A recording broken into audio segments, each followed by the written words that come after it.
Well, hi there. Um, yeah, this is just something I'm doing a bit differently.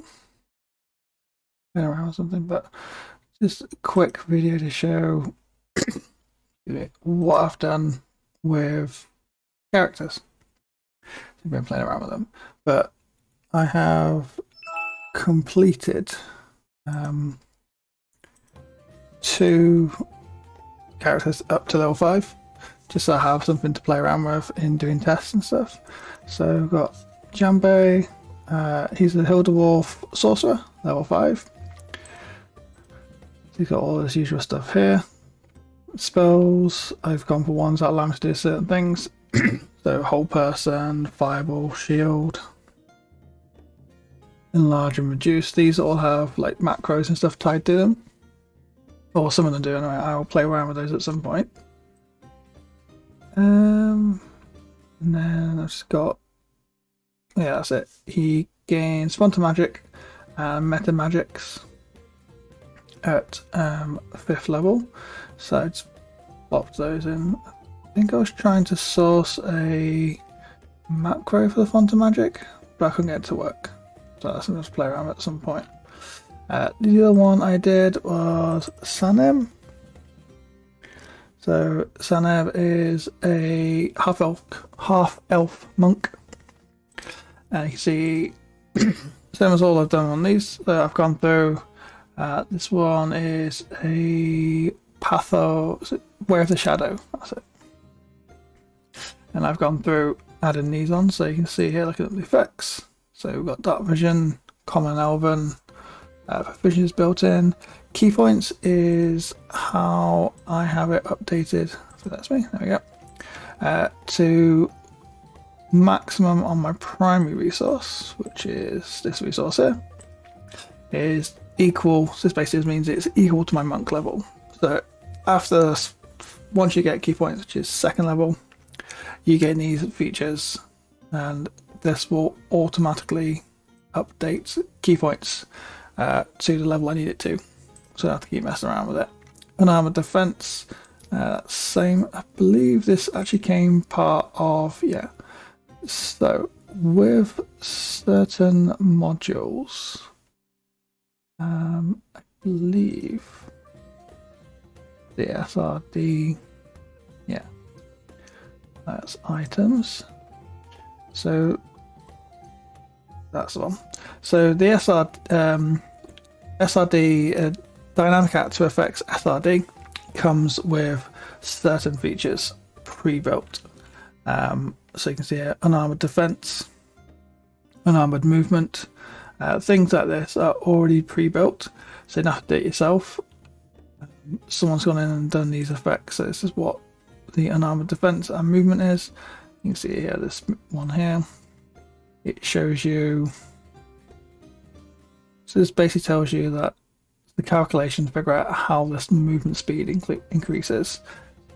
So it does it automatically. As your level increases, the speed will increase automatically on this, which is pretty useful.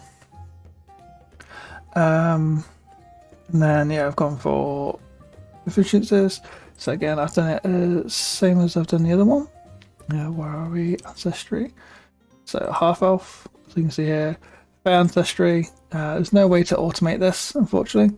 You just have to remember it's there. Not really much on here, except for Dark Vision and languages. Half elves do get access to a spell, which I haven't actually put on there, or an option. So again, I've left that off to automate. Then class features, we've got monk. So we've got a bunch of different things to monk. So we get the features here. You can see I've got deflect missiles.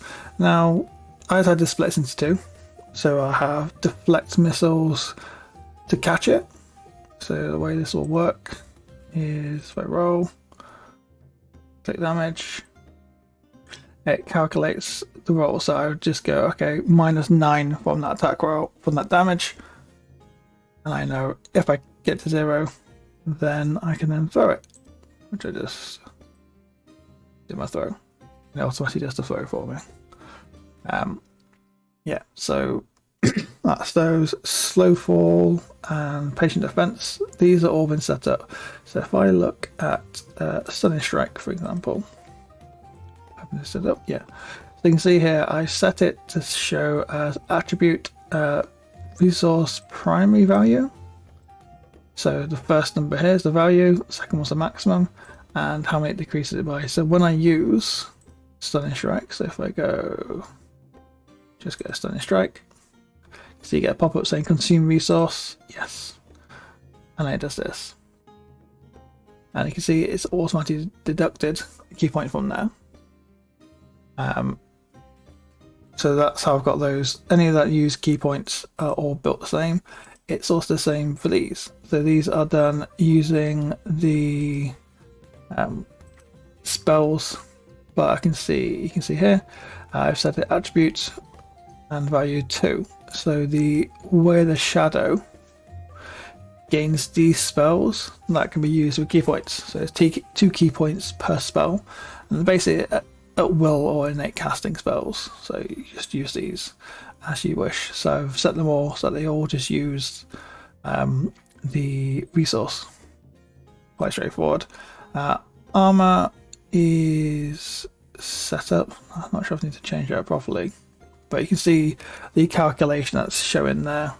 But I believe with the new one, yes, so there is actually an armor defense built in to the base 5th edition. So technically I could remove the armor defense off there. So let's try it. If I toggle it off, it goes down to 12.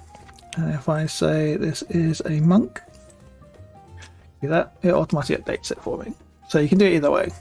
This just shows you a little bit clearer. Showing you the calculation, how it's figured out, which is quite a nice feature.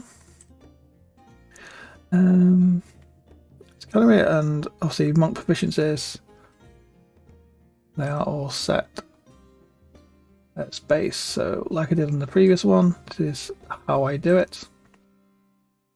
Like see here, so we got simple weapon proficiency, short sword, and then dexterity and strength as the bonuses. And we got languages, dark vision, and so forth. So, I mean, that's pretty much it. It's quite quick and easy setup. The background, I've also got set up as well. So, got these features. They don't have any impact particularly, but what you can see is when I go to effects, there's nothing I like to do. So, yeah, so the courtier has persuasion tied with court functionary. Yeah, so you'll always get persuasion unless you already have it from somewhere else. So I just leave it on there. The other thing I like to do is when they hit certain levels, I will note on here just to say where that's come from. So like this is level 4 ASI plus 2 wisdom, just so I know where that's come from. Yeah, it's quite straightforward. What I do plan to do is play around. These are going to be characters I mess around with going forwards. I like to automate a bit more things. So like spells, these ones are from they're actually from the dynamic character effects folders. So these have macros already tied into them, which is really good. But I tend to do more stuff, but yeah, I separated certain things out. So let me just check slow fall. I don't think there's anything really to, yeah, so slow fall has also been sorted out here, so you can see when used it's 5 times the monk level.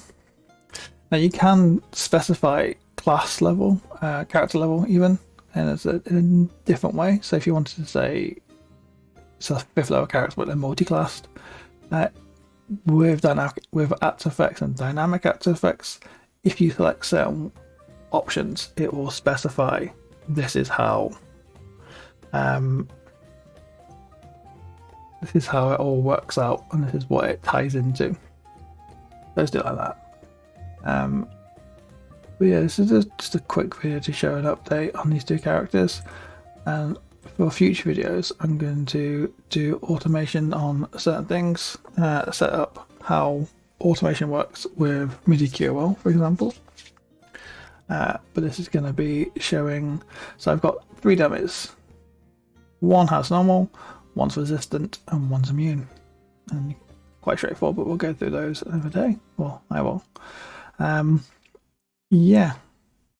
One thing I will say is it may seem strange how I set things up.